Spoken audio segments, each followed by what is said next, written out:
Thank you all for taking the time to be here with us this afternoon. We're quite excited to be here and to have the opportunity to tell you a little bit about our technology, our products, our customer use cases, and to actually give you the opportunity to hear from some of our customers themselves. And we're looking forward to this being only the first of many events here in Japan as we look to the future and try to make this a regular event. So with that, why don't we go ahead and jump in. The last year has been actually quite amazing and quite exciting for the entire quantum industry, both from a commercial perspective as well as from a technology and product perspective. From a commercial perspective, we've seen the first quantum applications go into production. What I mean by that is companies actually using quantum systems as a part of their business operations. And I'm really proud to say that that is based exclusively on D-Wave quantum computers. It's also projected that across the entire industry, as many as 50 quantum computers will be sold this year. With respect to the independent, publicly traded quantum companies, over the course of the last year, their combined market capitalization has increased by almost 1,000% to now over $22 billion. And over double the number of financial analysts are now covering quantum companies, as was the case a year ago. From a technology and science perspective, we have finally, for the first time, seen the ability for a quantum computer to solve an important, useful, real-world problem that cannot be solved classically. And once again, I'm really thrilled and proud to say that that was done on the D-Wave quantum computer. This is what the entire quantum industry aspires to at this time, and we're the first to actually be able to demonstrate it. And I'll talk more about that in just a few minutes. But there have been other important technological advances in the quantum industry as well. The Google Willow announcement, for example, was critically important as it was the first demonstration of error correction on a gate model quantum computer. And we've also seen dramatic improvements in qubit and gate fidelities on gate model systems over the course of the last year. So it's been a truly amazing and exciting year for the quantum industry. With respect to D-Wave, many of you know who we are. Some of you do not. For those who do not, we are a full-stack quantum computing company. We design and manufacture quantum computers. Our current generation system is called Advantage 2. It is a 4,400 qubit quantum computer and is arguably the largest and the most powerful quantum computer in the world. Most of our customers access our quantum systems through our quantum cloud service. This cloud service was designed not just to support research experimentation, but to support business applications in production, building in the security, the privacy, the reliability, the availability, and the performance that's required to actually support commercial applications in production.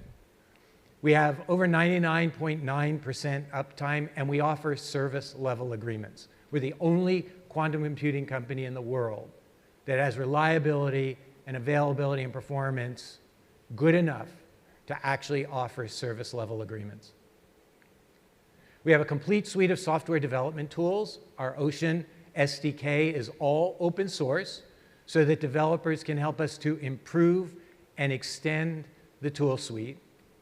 And we have a services team that is available to help companies understand which of their applications can most benefit from quantum and how to build and deploy those applications. We have over 100 customers, most of them commercial, some of them research and education. And we have a very strong intellectual property patent portfolio with over 500 worldwide granted and in-process patents. And it's also been a pretty exciting year for D-Wave. Some of the exciting things I've already talked about, but we did earlier this year launch our Advantage 2 quantum computer. This is the system on which we were able to demonstrate quantum supremacy. We tried it on our previous generation system. We were not able to achieve the result, but we were able to do it on our Advantage 2 quantum computer. So a significant boost in performance, which I will also spend a bit more time on in a minute.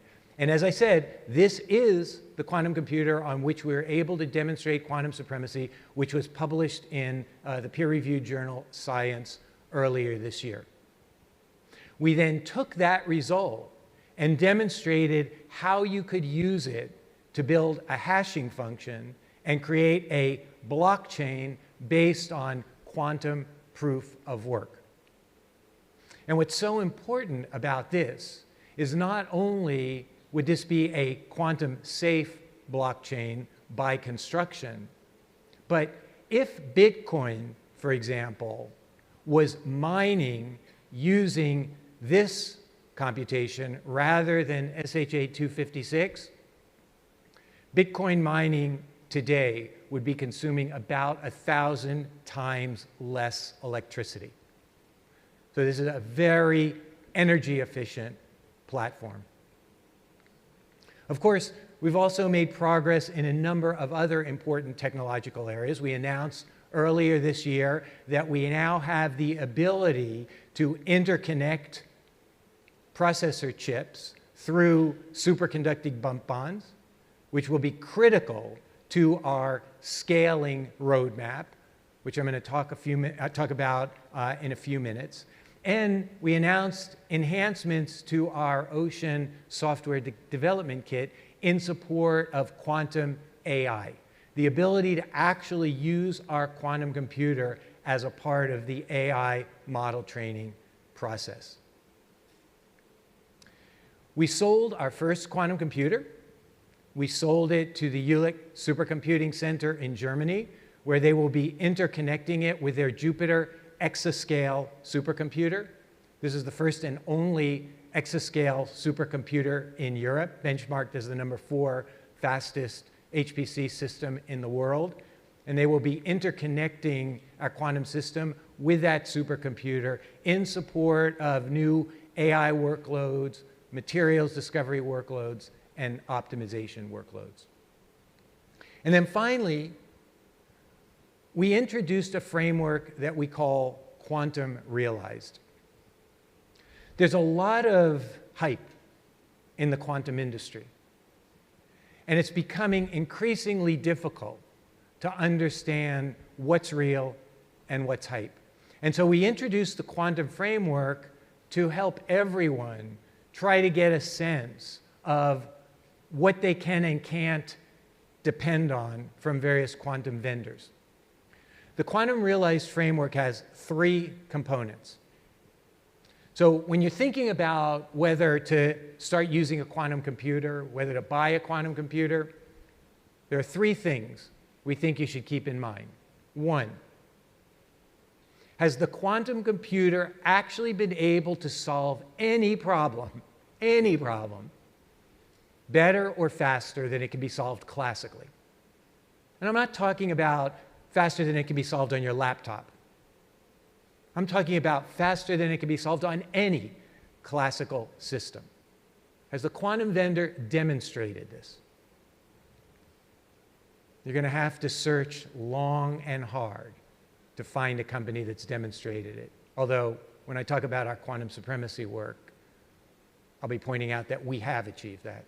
Second, are the quantum systems reliable enough that you can count on using them to do useful work? If it's a 1-week queuing time to run a problem, or it takes 100 hours to get a result back, it's going to be hard to use that to do anything useful. Are the systems reliable enough, available enough, and performant enough that you can actually do useful work? And finally, has anybody actually used the systems to do something useful? Are there referenceable customers. We think everybody should keep these three things in mind as they're thinking about whether to start working with a quantum company and a quantum system. Now, yes, that is somewhat self-serving, given that D-Wave is the only company in the world that can actually answer yes to all three of those, or actually even any of the three. But these are important criteria, and we call that quantum realized.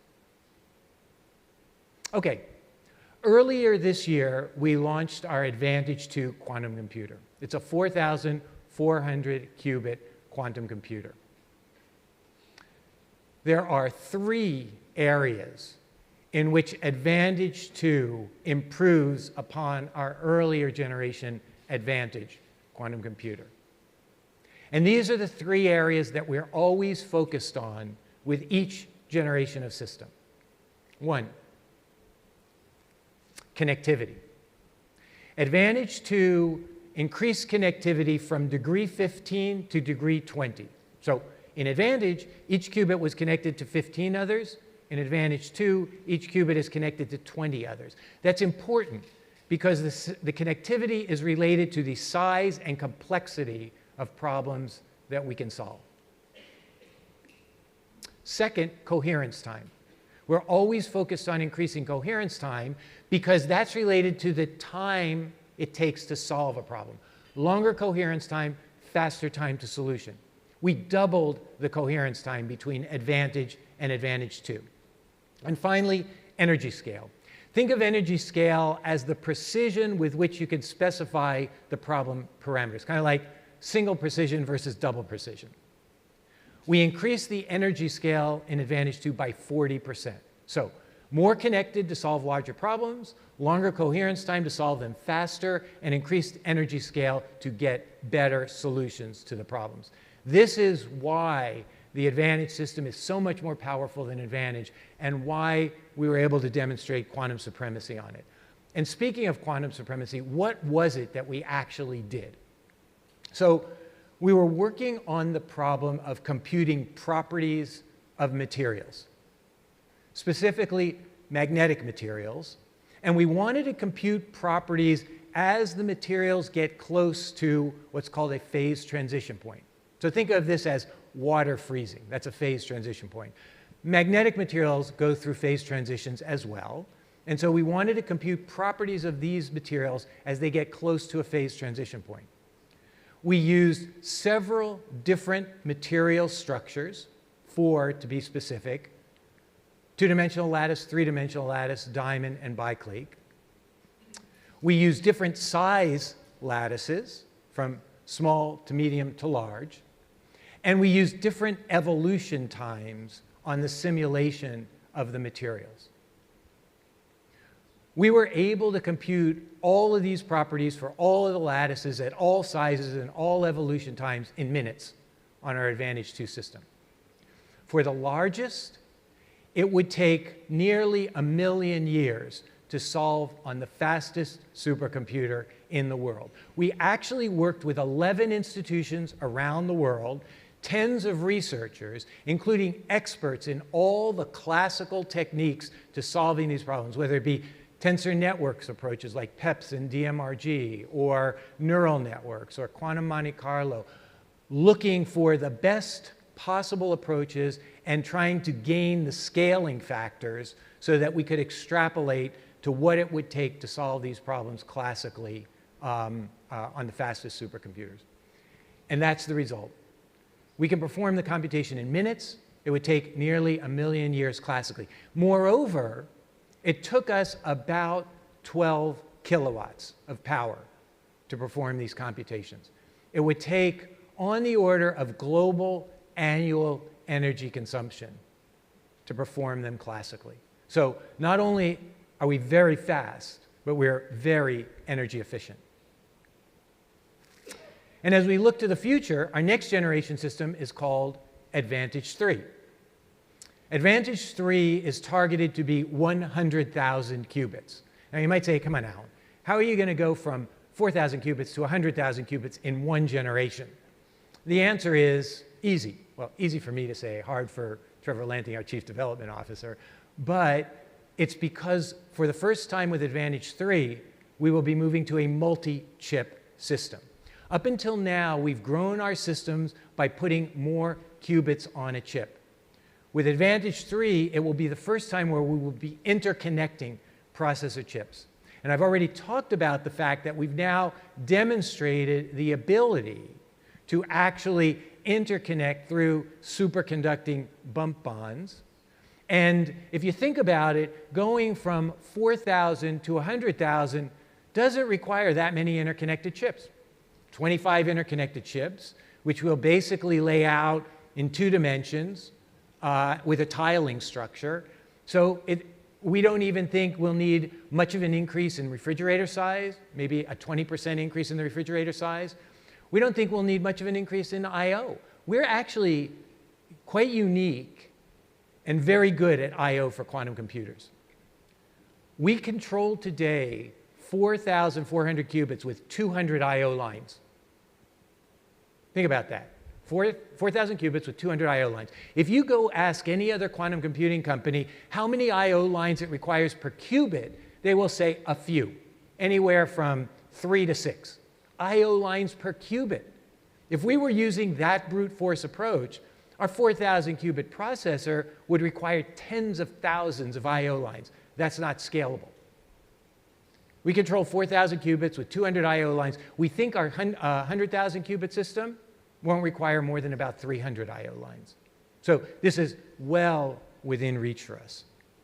And then we're continuing to make progress on our gate model quantum computer. So to be clear, everything that I've talked about up until now with respect to Advantage, Advantage 2, Advantage 3, that uses an architecture we call annealing.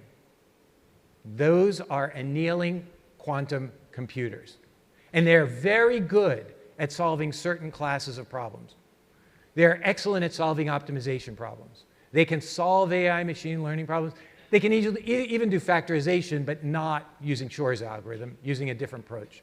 But they cannot solve differential equations problems. You would not use an annealing quantum computer for quantum chemistry, for example.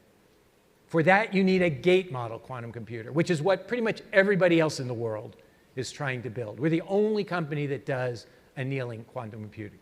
Everybody else is pursuing gate model.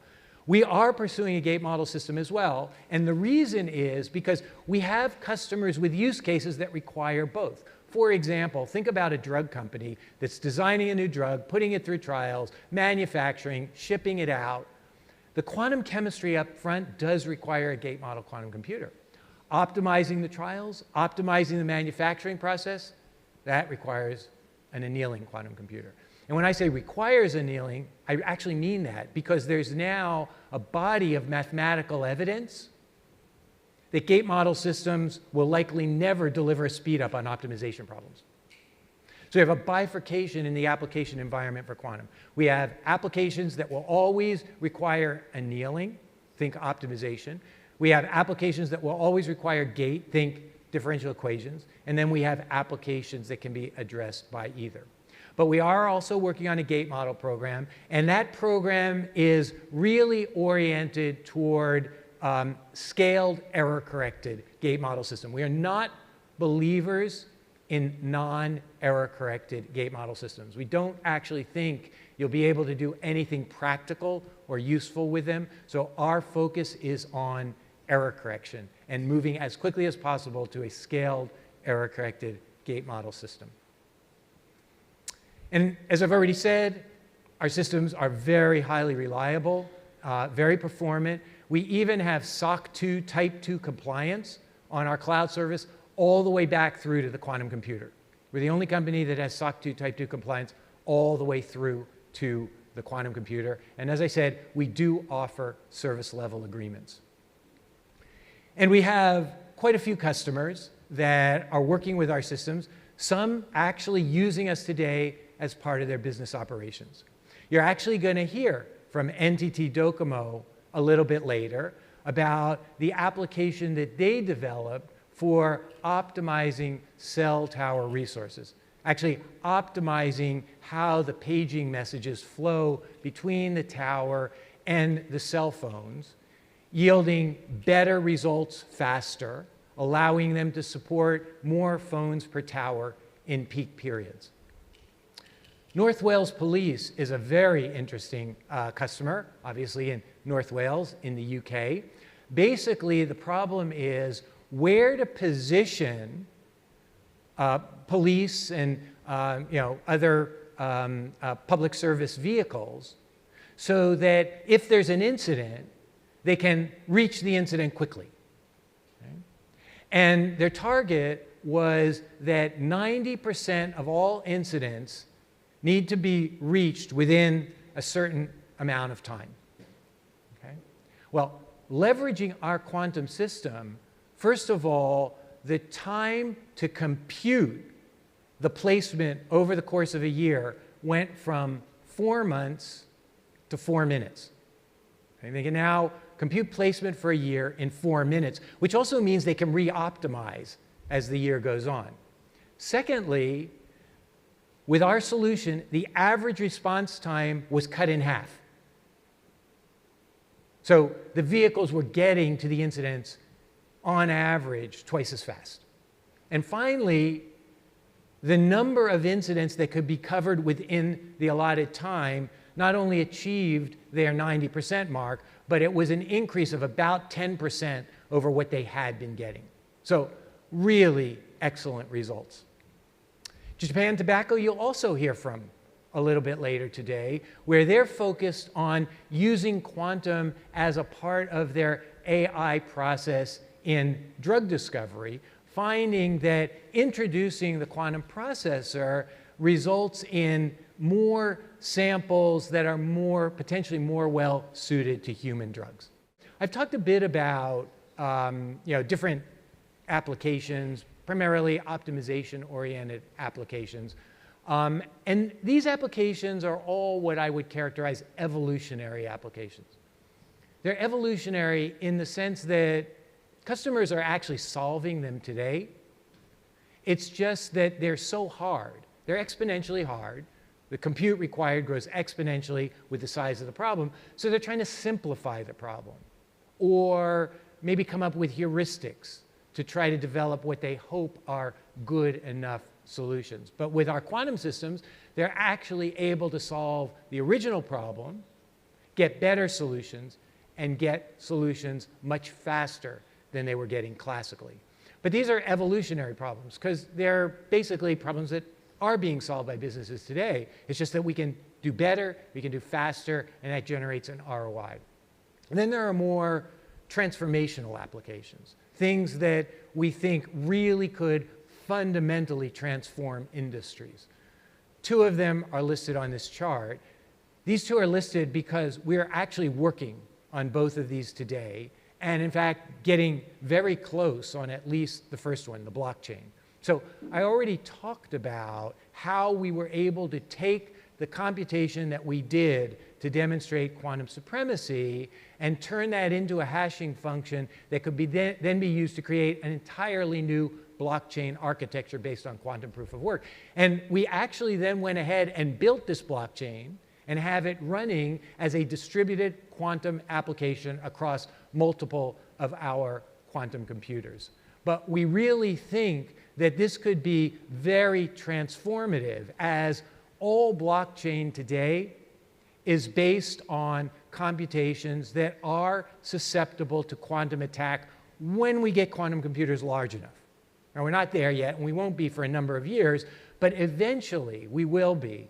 And so, all the cryptocurrency that's based on proof of work, all the ledger blockchain that's based on proof of work, will need to transition to quantum safe. And then when you add on top of that the fact that the power consumption for quantum is a fraction of what it is for classical, in particular GPU computation, which is what's being used today, we have the potential to really transform an industry and dramatically reduce power consumption. We're working on exactly the same thing for AI. I mentioned that we already have made available enhancements to our software development kit to introduce our quantum systems as part of the AI machine learning workflow. We did it for a learning model called restricted Boltzmann machines, where we are actually able to embed the RBM in our quantum system and use it to train the model, to develop, to be able to generate a model that creates samples with the same distribution as the original data set. Okay? This is really important for a couple of different reasons. First of all, much less energy consumption using the quantum computer than GPU farms. Secondly, what the quantum computer is really, really good at is very quickly generating a lot of good samples. Right? So not one at a time, but thousands of samples in one computation. Right? Which also speeds up the process and further reduces power consumption. And we're now working on bringing that same capability to other AI models, including diffusion models and transformer models. And we think that this could also be quite transformative for the AI industry. And then I mentioned that we had sold our first system to the Jülich Supercomputing Center in Germany. We also recently announced that we had signed a memorandum of understanding with Yonsei University in South Korea, Incheon City, and Trident to basically collaborate on important new materials and biopharma applications that also leverage the quantum computer together with supercomputers or HPC systems. And we're very much looking forward to that partnership and hopefully resulting in the first D-Wave system here in the Asia-Pacific region. Okay. Now I am thrilled to be able to introduce to you all someone who probably doesn't need all that much introduction, but Hidetoshi Nishimori. I'd like to ask you to join me on stage. How are you? So for those of you that are not familiar with Nishimori-san, he's a professor emeritus and specially appointed professor at the Institute of Science in Tokyo. He received his doctorate in physics from the University of Tokyo in 1982, where his thesis introduced the well-known Nishimori line in spin glass theory. Following postdoctoral research at Carnegie Mellon and Rutgers, he joined the Tokyo Institute of Technology faculty in 1984. He rose to become a professor and dean of the School of Science and Engineering. His research has focused on statistical physics and quantum information science, making key contributions like finding exact solutions to spin glass theory and proposing quantum annealing. He's actually the inventor of quantum annealing, which is what almost everything that I've talked about up until now is based on. So we all owe him a real debt of gratitude. He's been recognized with numerous awards, including the IBM Science Prize, the Nishina Memorial Prize, the CNC Prize, and the Medal with Purple Ribbon awarded in the name of His Majesty the Emperor. Welcome, Nishimori-san. Thank you. So we're basically just going to do a Q&A. The only twist is that I'm going to ask the questions in English, and then Nishimori-san will translate the question to Japanese and answer it in Japanese. So y'all who are listening to Japanese translation, you can take it off for a little while. It's going to make it interesting for me because I have to figure out when he's finished answering the question. So we'll see how this goes. But anyway, okay. So, so first of all, Professor Nishimori, you and Katawaki-san first proposed quantum annealing, and that was maybe 30 years ago. And so I'd just kind of be interested in your perspectives on how this has all evolved over the course of the last 30 years. Thank you very much. Please allow me to answer in Japanese, as you said. 今日は日本語の方が多いと思いますので、日本語でお答えします。30年前に量子アニーリングを門脇忠さんと提案して今日まで発展してきたわけですが、それをどういうふうに見ておられるか、非常に大きい質問ですので一言では答えづらいんですが、とにかく我々は学問的な興味から量子アニーリングというのを考えついたんですが、それが実際に社会に役に立つ形でハードウェアとして実現されて、しかも実現されただけではなくて実際に役に立つステージに来ているというのは全く我々の予想できなかったことで非常にエキサイティングに思っています。And just so you don't think I'm clueless, Professor Nishimori did write out an English version for me so that I have some sense of how he's answering these questions. Okay, so as you think about quantum computing going forward, what's exciting to you, or what are you looking forward to next from quantum computing? 質問は、量子コンピューティングはどんどん発展しているんですが、これからどういう方向に発展していくかということを私が期待しているかということなんですが、非常に難しい問題。ゲートベースの量子コンピューターというのは理論的にいくつかの課題が非常に高速にできるということが証明されている。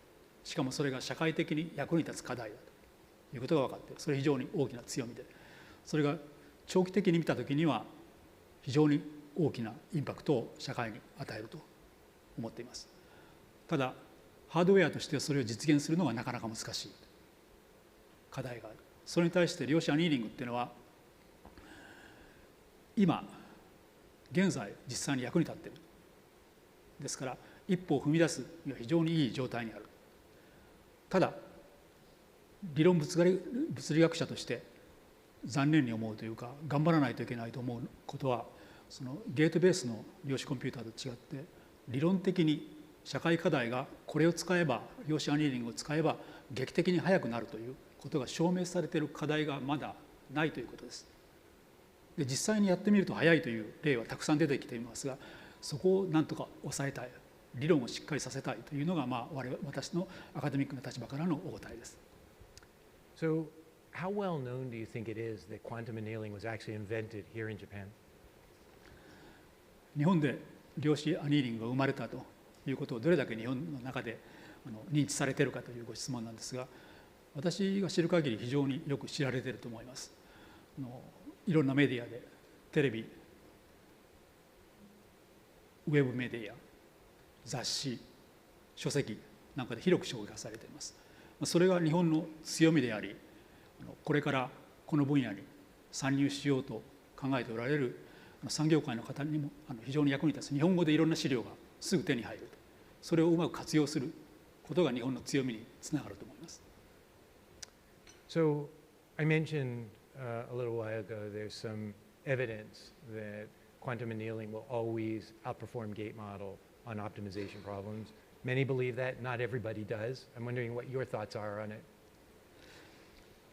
量子アニーリングがベースに比べて非常に少なくとも最適化問題に関してはいいパフォーマンスを示すということが、一部の人はまだ信じてないという状態かもしれませんが、それに対して私がどう思うかということなんですが、実際やってみると速くなる。ゲートベースの量子コンピューターでも QAOA というようなアルゴリズムで最適化問題は解けるんですが、いろいろハードウェアあるいはソフトウェアのパラメータのチューニングという非常に大きな問題が QAOA にあって、量子アニーリングはそこら辺が非常にある意味簡単にアクセスできる状態、そういうアドバンテージを生かせて、どんどんさらにその低いバリアで参入する余地がある。それを参入する方の数が増えてくれば、さらにアドバンテージが見えてくる。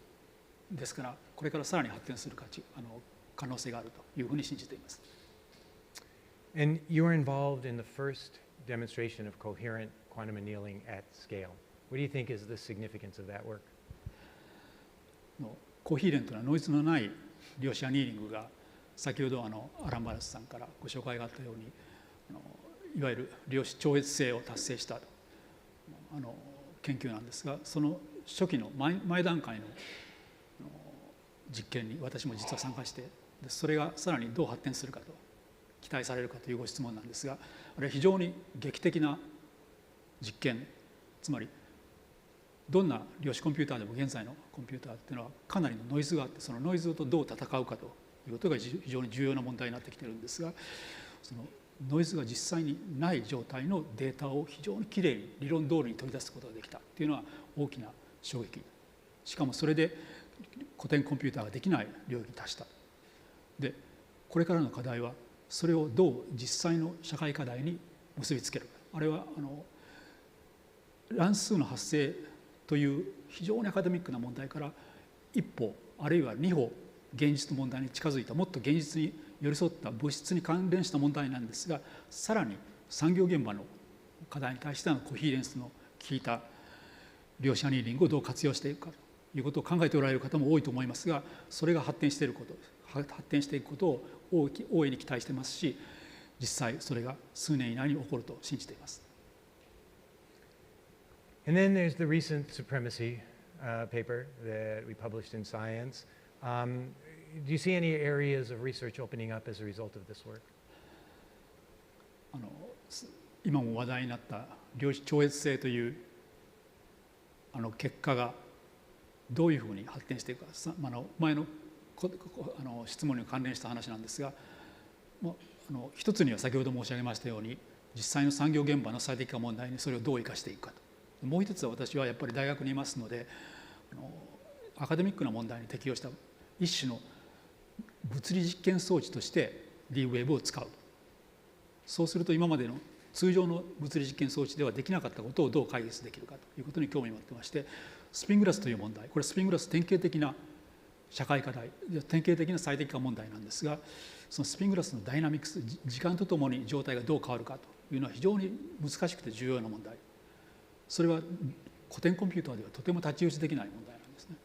それを明らかにすることができ始めている。それをさらに一歩進めることによって実際の社会課題の最適化問題に対してもどういうふうに最適化問題にアプローチできるかということが明らかになっている。そこを大いに期待しています。And what advice do you have for Japanese business leaders who might be thinking about starting to use quantum computing? Well, that's a big question. 日本の産業界の方々にD-Wave をアニーラーを使おうとしている方にどういうアドバイスをするかというご質問なんですが、私は大学にいますのでそういう産業界の方にアドバイスをするというなかなか偉そうなことはできにくい立場にあるんですが、使ってみたいけどハードルが高いと感じておられる方もおられると思いますが、実は日本の状態っていうのは比較的ハードルが低い。しかも量子アニーリングっていうのは量子力学を直接知らなくても使えると、そういうアドバンテージがあると。だからちょっと一歩踏み出してみる。日本にはたくさんのスタートアップやら、大企業もそこら辺を手伝う企業がたくさんありますので、そういう方々に相談して一歩前を踏み出すことによって大きな成果が得られる可能性があると思います。Nishimori-san, thank you very much. Thank you very much. Thank you. It's amazing to think that an entire industry is being created on some of the early work that he and his colleagues did in this area. It's very exciting. Okay, just to finish up, if anybody is interested in working with D-Wave, we make it very easy. We do have a quantum cloud service that, as I said, many of our customers use to access our quantum systems. It is available here in Japan. Of course, if you want to buy a quantum computer, we will let you buy one. It'll cost you a little bit more, but we do have systems available for sale. And as I mentioned, we have a services team that is available to help understand which applications can most benefit from quantum, and then how to build out those applications to get real performance leveraging our quantum systems and services. So with that, I'll just summarize that we believe that D-Wave is the first company in the world to actually realize quantum computing. We do have applications that are being used by customers as part of their business operations today. The Ford Autosign application that Jeremy showed you a few minutes ago is an example of that. We're the only company that actually has demonstrated quantum supremacy on a useful, real-world problem. Not a contrived synthetic benchmark, but a useful, real-world problem. Most of our work today, commercially, is leveraging our annealing quantum computers. Those are the systems that are large enough and powerful enough to actually do useful work in the market. Ultimately, we will also have gate systems, and then we will be supporting both for the different applications that each is good at addressing. Our systems and our services are highly reliable, including offering service level agreements, and we have over 100 customers, many of them commercial, but some of them also research and education. With that, thank you very much for your time.